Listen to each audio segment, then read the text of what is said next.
আমরা একটা মেসেজ দিতে চাই সরাসরি আমাদের যে উপদেষ্টা মহোদয়রা আছেন তাদেরকে, যে আসলে জনগণ এই যে বারবার আমাদেরকে একটাই মেসেজ দেওয়া হয়, জনগণ যেন প্রতিরোধ গড়ে তোলে। জনগণ 5 তারিখে তাদের প্রতিরোধ দেখিয়েছে। জনগণ একটা সুন্দর রাষ্ট্রের আশায় ম্যান্ডেট দিয়েছে সরকারকে। সুতরাং এখন দায়িত্ব হচ্ছে সরকারের জনগণকে সার্ভিস দেওয়া। জনগণ প্রতিদিন দোকানে দোকানে যে প্রতিরোধ গড়ে তুলবে, এই কোনো ফালতু মেসেজ আমরা চাই না।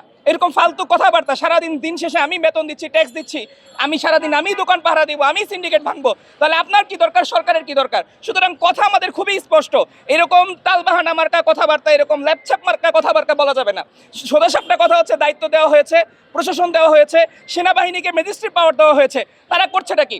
এত সেনাবাহিনী, তারা করছেটা কি? এত ম্যাজিস্ট্রেট পাওয়ার দেওয়া হয়েছে বিভিন্ন বাহিনীকে, বিভিন্ন প্রশাসনের বিভিন্ন পর্যায়ে, উপর থেকে নিচ পর্যন্ত বিভিন্ন লেয়ারে সিন্ডিকেট মেনটেন করার জন্য বিভিন্ন লেয়ারে আমাদের প্রশাসনিক কর্মকর্তারা নিয়োগ রয়েছে। সুতরাং তাদের কাজটা কি?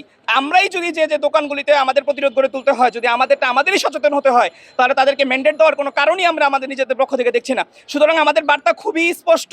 বৈষম্য বিরোধী ছাত্র আন্দোলন এখানে একদম স্পষ্ট জানাতে যাচ্ছে, আমরা গত বছর যেই লাগাম টেনে ধরতে দেখেছি, আমরা দেখছি এই বছর সেই লাগাম আগের মতো টানা নেই, এবং ঊর্ধ্বগতি গত বছরের তুলনায় এই বছর অনেক গুণ বেড়ে গিয়েছে।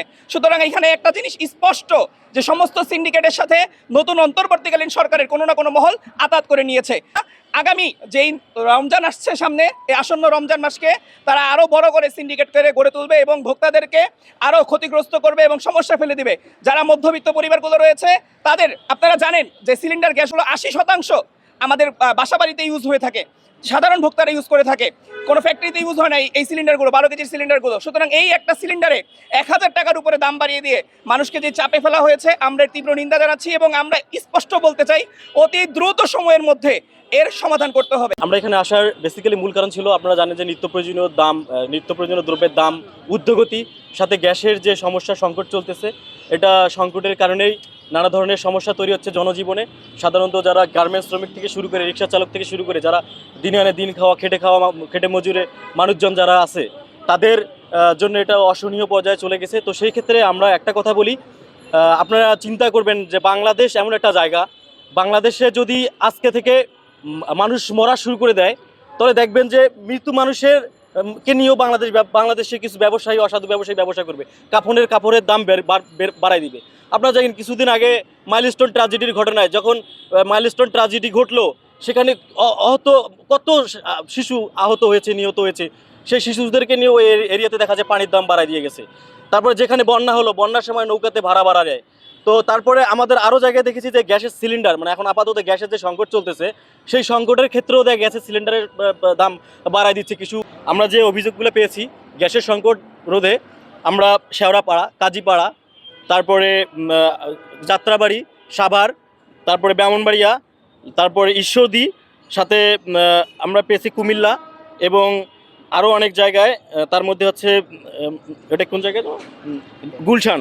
এই জায়গাগুলোতে গ্যাসের সমস্যাগুলো, যেগুলো তো ভোক্তা অধিকার সংরক্ষণ অধিদপ্তর এখন পর্যন্ত যায়নি, এগুলো নিয়ে আমরা কথা বলেছি।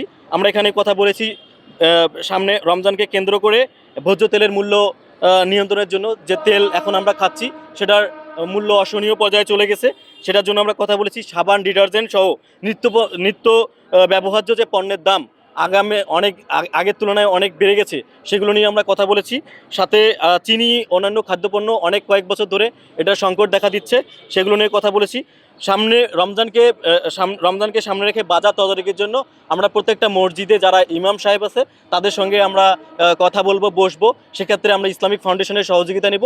তাদের সহযোগিতায় আমরা যেগুলো ইমাম আছে, ইমামদের সঙ্গে কথা বলে আমরা এলাকা আমাদের কনসাস তৈরি করব, যেন তারা এই যে রমজান মাসকে কেন্দ্র করে যারা পুঁজি করে ব্যবসা করে, এই ব্যবসার সিন্ডিকেট রোধে তারা যেন আমাদেরকে সহযোগিতা করে, এবং আমাদের প্রত্যেকটা স্কুলের যেগুলো কলেজের প্রিন্সিপাল রয়েছে তাদের সঙ্গেও আমরা কথা বলবো। তো সেই জায়গা থেকে আমাদের কাজ করার প্রক্রিয়া চলমান রয়েছে। আমাদের কিছু টিম তাদের সাথে কাজ করতেছে, আমাদের সামনে আরও কিছু টিম তাদের সাথে এঙ্গেজ হবে ইনশাল্লাহ। আমার মনে হয় যে আপনাদের যে অভিযোগ, আমাদের যে নিত্য প্রয়োজনীয় দ্রব্যের দাম এবং গ্যাসের দাম এবং অন্যান্য ভোজ্য দ্রব্যের দাম যেগুলো ঊর্ধ্বগতিতে চলতেছে, সেগুলো আমরা সমাধান করতে পারবো সবার সহযোগিতায়।